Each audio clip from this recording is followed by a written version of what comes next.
Within weeks, Ice Spice had become one of the most talked about new artists on the internet. She released her debut studio album Y2K, 10 songs. This album was trash. People rooted for her, but the foundation wasn't strong enough to carry the momentum. Where you at? What happened to Ice Spice? Now, if you've paid attention to the music industry long enough, you've probably seen a story that goes something like this. Someone appears out of nowhere, one song, one moment, one viral clip, and suddenly they're everywhere. Their name's going viral online, their face is next to every major artist, and then just as quickly as it all started, the noise dies down. How do y'all feel about Ice Spice, genuine? Controversy aside, body, she be, overly sexualizing herself. That aside, how do y'all feel about her music career? Because obviously, she's never gonna be considered like, oh, she was fucking great, legendary artist. Yeah, no, we're not talking about that. But to say that she was like a one-hit wonder, I feel like that's not fair. Like, she gave us a couple genuine little jingles that were like, okay, like this is little cool, catchy joints. You know what I'm saying? Like, I feel like she actually made more than one decent song that was like viral on TikTok or some shit. What do y'all think? Am I glazing? Or is that like a valid take? Ice Spice was that story. Born Isis Gaston on January 1st, 2000, in the Bronx, New York, Ice Spice went from working as a cashier at Wendy's and folding clothes at the Gap to performing alongside Taylor Swift and landing a record on the Barbie soundtrack. All of that happened within roughly 2 years, but looking back now, the question was never really whether she could rise, because she did get it popping and she did eventually become a success. The question was always whether any of it was built to last. She attended Sacred Heart High School in Yonkers before enrolling at the State University of New York at Berto. We gotta be honest though. Now, it's not very often I get on here and, be gassing chicks, but Ice Spice is, she's valid. This is a beautiful woman. We gotta be honest. Hold on, Himothy with the 5, man. What up? Where you at, Berto? Where you at, Berto? Where you at, Berto? W. Himothy in the chat, my boy. Where she studied communications and played volleyball. By her sophomore year, she had dropped out. And then she went back to the Bronx, took on a range of jobs to support herself, and became the primary figure in the lives of her younger siblings, the eldest of 5. Music had always been something she gravitated towards, and college was where she began to take it more seriously. It was in college that she met Ephraim Louis Lopez Jr., known in the music industry as Riot, a producer with real ties to the music industry through his father, DJ Enough, a Brooklyn-born DJ and radio personality who had been working at Hot 97 since 1998, and that connection of course mattered. Because Riot wasn't just talented, he had proximity to the industry in a way most independent producers didn't, okay? So he was the plug for sure. The two of them built a tight working relationship that would become the foundation of everything that followed. In March 2021, Ice Spice released her debut track, Bully Freestyle. A video of her participating in the viral Busted Challenge then gained traction on Twitter and put her name in circulation for the first time. She followed that up with a few other records that gained traction on SoundCloud, which took her to the next major step. And that came on August 10th, 2022, when she dropped the song Munch. Munch was distributed by Worldstar Hip Hop and quickly went viral on social media. Within weeks, Ice Spice had become one of the most talked about new artists on the internet. Not just because of the song, but because of a single line within it. You thought I was feeling you? That nigga Munch. That line became a soundbite. Millions of people used it in their TikTok videos. All the biggest hip-hop platforms started posting about her. Her stream surged. And Drake also hopped in them DMs on Instagram, of course. 1 month later, in September 2022, Munch was ass. Munch was genuinely an ass song. I agree. But for TikTok and all that viral, like catchy bullshit, like it did what it was supposed to do. You can't act like it didn't do what it was supposed to do. Project under the umbrella of Capitol Records, and now the industry machine had officially taken notice and invested in her. At this point, she wasn't just a viral moment anymore. She had the backing, the marketing budget, and the infrastructure most artists spend years trying to access. But she was still largely unknown on a personal level, a name with a face but not yet a personality. People recognized her instantly, especially for the bright orange curls that became a part of her image, but they didn't really know her. That changed when she appeared on a stream with Kai Cenat, an hour-long stream that gave the public something they hadn't had yet, a sense of who she actually was. She came across as easygoing, likable, approachable, the kind of person people felt comfortable rooting for. That stream was more valuable than any press run she could have done at the time. And then after that, she performed at Rolling Loud, which became one of the most... We gotta respect Kai, man. I ain't gonna, like, I don't want to say he put her on, but he definitely helped elevate a lot of people. Like, he helped elevate a lot of careers. And then everyone in like the Clover Boys, he put them on. we got like, that nigga Kai Cenat is a real nigga when it comes to this content shit. Scrutinized moments of her early career. People criticized the stage presence and said that it wasn't there and that the performance was rough. But given how new she was and how fast she had actually risen, people extended her grace because at the end of the day, she was only a few months into her career. In the months that followed, she released Bikini Bottom, which caught traction the same way Munch had. Once again, it was a specific line that caught people's attention. How can I lose if I'm already chose? That became the viral moment. She had a formula at this point and it was working. Then came the song In Her Mood, which was the final single leading up to her debut EP. On January 2023, the EP dropped 6 songs, 3 of them which had already been released at that point. It did 15,000 units in its first week, debuted at number 13 on the top rap albums chart, and landed at number 37 on the Billboard 200. For an artist that the world had barely even known existed a few months before, those were pretty decent numbers. In the months that followed, she linked up with UK artist Pink Pantheress for A Boy's a Liar Part 2. The song peaked at number 3 on the Billboard Hot 100, the biggest chart moment of her career at that point. Then came the Barbie movie soundtrack, placing her at the center of one of the most mainstream. Before we get back into the video, if you're in need of some easy free money, there's this app called Free Cash where they pay you money to play their video games. If you click the link in the description or scan my QR code on the screen, you'll be able to download the app and choose which games you want to play that are actually fun to make easy free money, bro. These apps are paying people to test out their games, so that's just how the system works, so you can make this free easy money. I'll show you guys right here. Plenty of people are telling me they're making an easy 5, 10, 20, some even hundreds of dollars extra a month. It's all transparent, it's not a scam, and they really do pay you the money through methods like PayPal, gift cards, whatever you need to cash out, they got you. So if you need the extra money and you like video games, click the link in the description or scan the QR code on the screen and get yourself some free extra money. Let's get right back into the video. How did y'all feel about this Barbie movie? I felt like it was like, like I really wanted to like it, but it was kind of for me. Bro, movies are so now.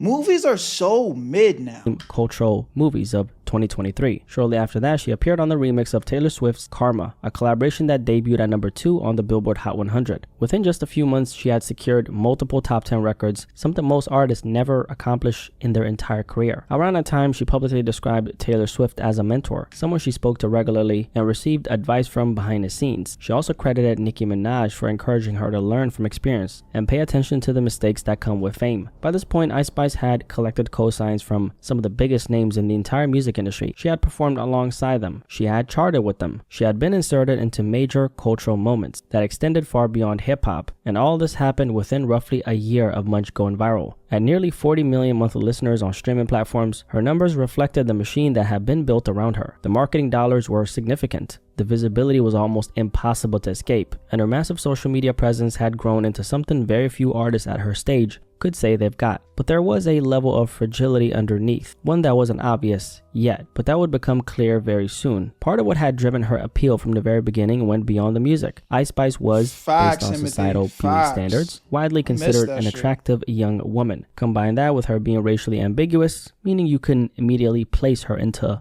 one clear racial category at first glance, and it expanded how she could be positioned, especially from a marketing standpoint. She was light-skinned, with a figure that y'all think, Juke, you think Ice Spice got a BBL? I don't know, bro. I think her shit might be, she might have been on that Ozempic, but I don't know if I don't think she got a BBL though.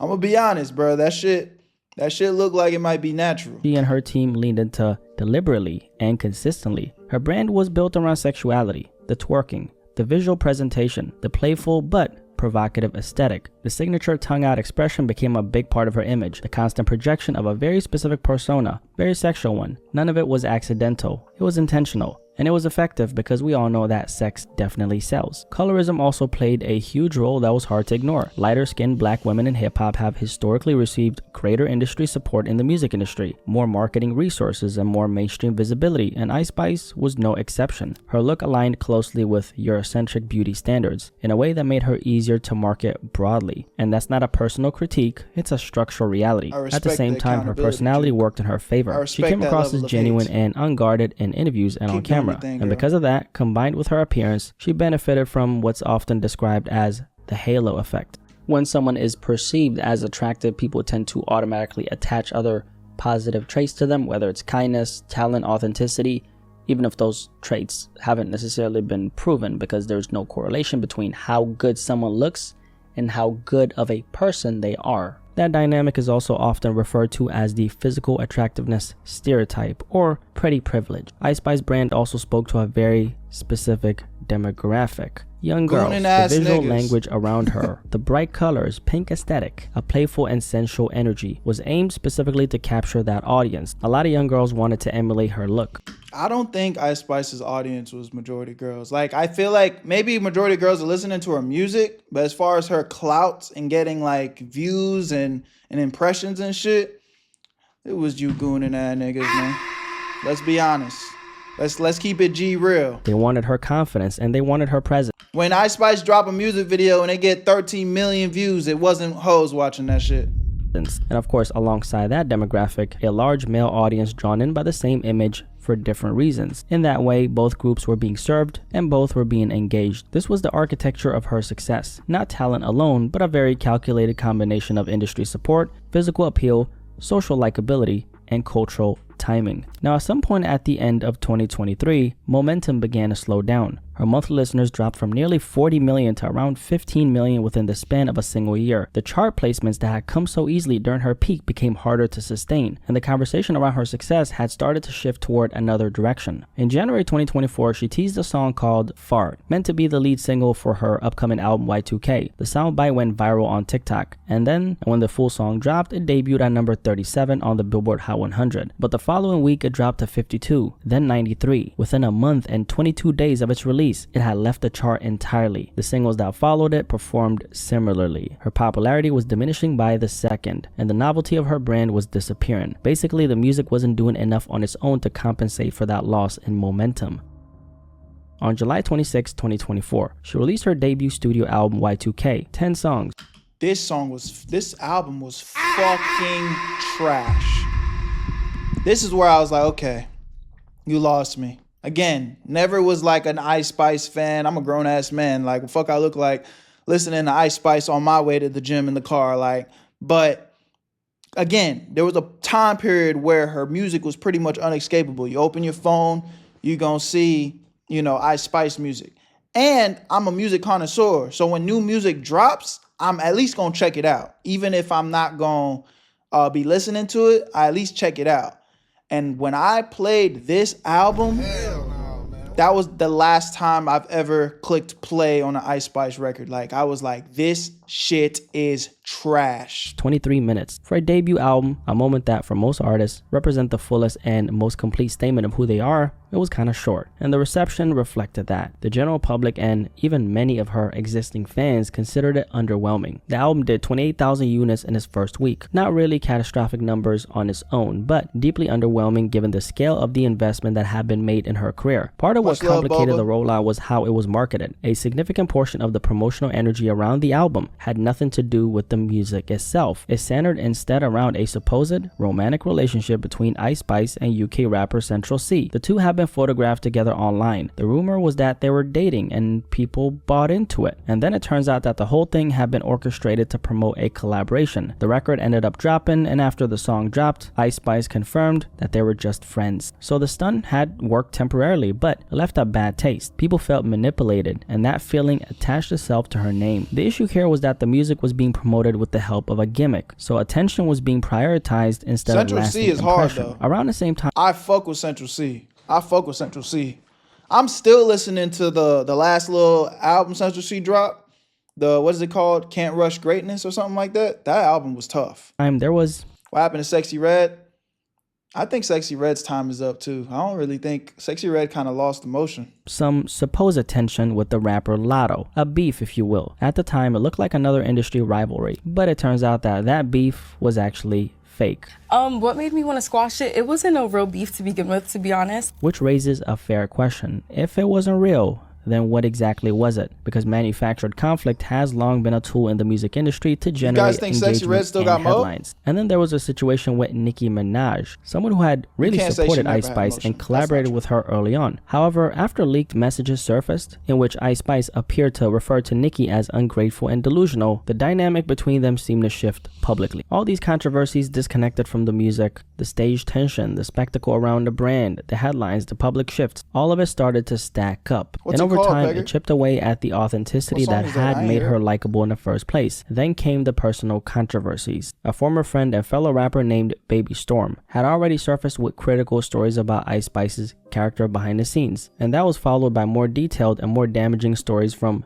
Cleotrapa, another close friend who had traveled with Ice Spice on tour. She described being made to carry her own bags while on the road.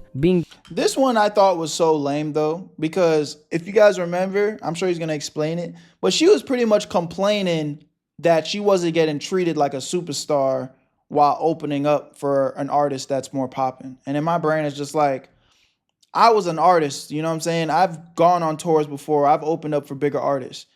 That's an opportunity of a lifetime. You don't open up for a bigger artist and then get expected to get treatment like you're the biggest artist. It's like, what the fuck? What do you mean you had to carry your own bags on tour? Yeah, like you're not the main attraction. Who's gonna carry your bags? What the fuck?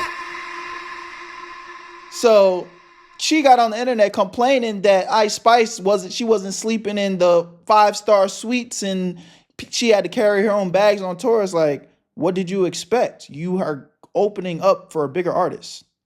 You'll be lucky if you even get a hotel.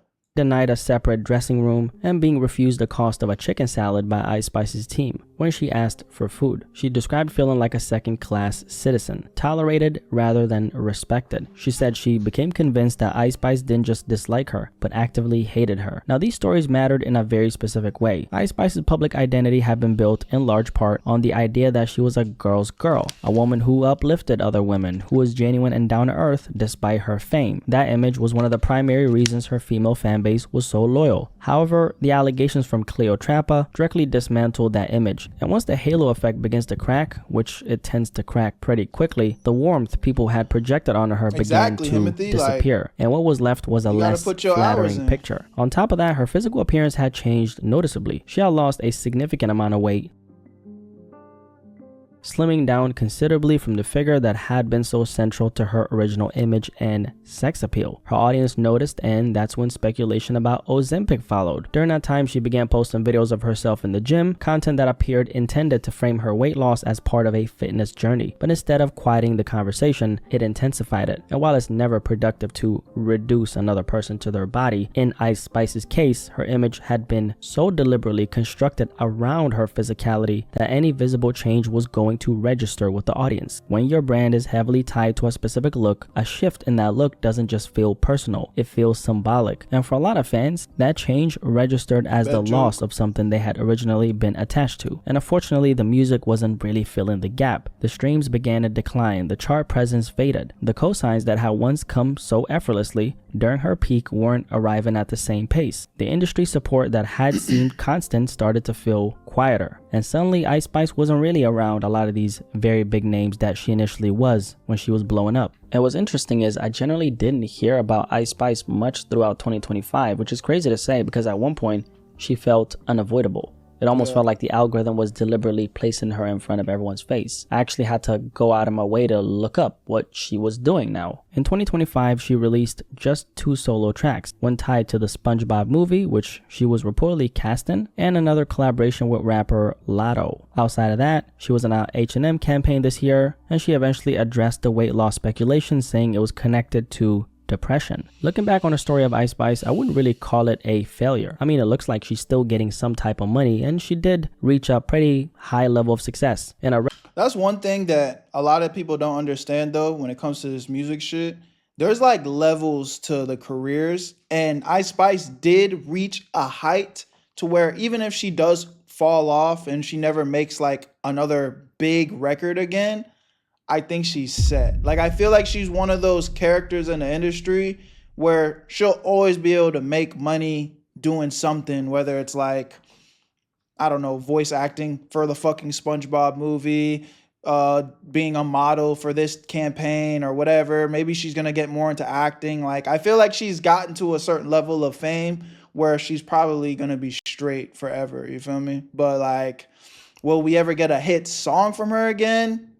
I don't know. Relatively short amount of time. What I would say is that she was never positioned for longevity in the traditional mainstream sense. From a label perspective, the objective seemed pretty clear. Build a brand lucrative enough to exist beyond album cycles. Turn that name into a commercial entity so they can then use that brand and make money through sponsorships, partnerships, visibility. In that sense, the mission worked. Ice Spice's name reached a level of recognition where she wasn't going to disappear overnight, regardless of what the charts said. But the music, the thing that was supposed to sit at the center, often fell secondary, and that order of priority showed. The image came first. The music was built around that image. And when an audience becomes attached primarily to an image, a persona, a moment, the high is almost always temporary. She's kind of like, I dare say, especially because we just reacted to it, she's kind of like the Bad Baby without the beefing and the OF. Like, just kind of like everybody knows her, everybody's talking about her, had a semi-successful music career, and the fame is just out of this world to where it's like she's just everywhere. But she's more brandable with, like, Bad Baby's not like marketable to be collaborating with fucking SpongeBob and H&M. Arguably, Ice Spice isn't either, but for whatever reason, they're still making it happen. You know what I'm saying? But I don't know. That might be an L take. But just because we just reacted to that, I feel like there was some little bit of similarities there to where it's like just getting so much fame so fast, being talked about so fast as a female artist. And then it's like now they're not really hitting as far as music goes, but we're still talking about them. Sustains careers over time is something deeper, an emotional connection between the artist and the audience. That connection is of course built through music that holds weight, through authenticity that survives shifts, through an identity that doesn't depend on maintaining one specific version of yourself. Ice Spice came close to that. People did like her. People rooted for her, but the foundation wasn't strong enough to carry the momentum once the machine stepped back. And that's the part that a lot of people don't talk about. When the industry support cools off, an artist is left with whatever foundation they actually built. At that point, image alone can't carry you. Anyway, have you been paying attention to Ice Spice? I'm curious what you guys have to say. Drop a like. Y'all let me know what y'all think in the comment section. Love y'all, appreciate y'all. Join the Twitch streams, links out in the description. Where you at, family? We've been booming over here lately. I want to see y'all pull up, man. Let's go. Where you at, Berto?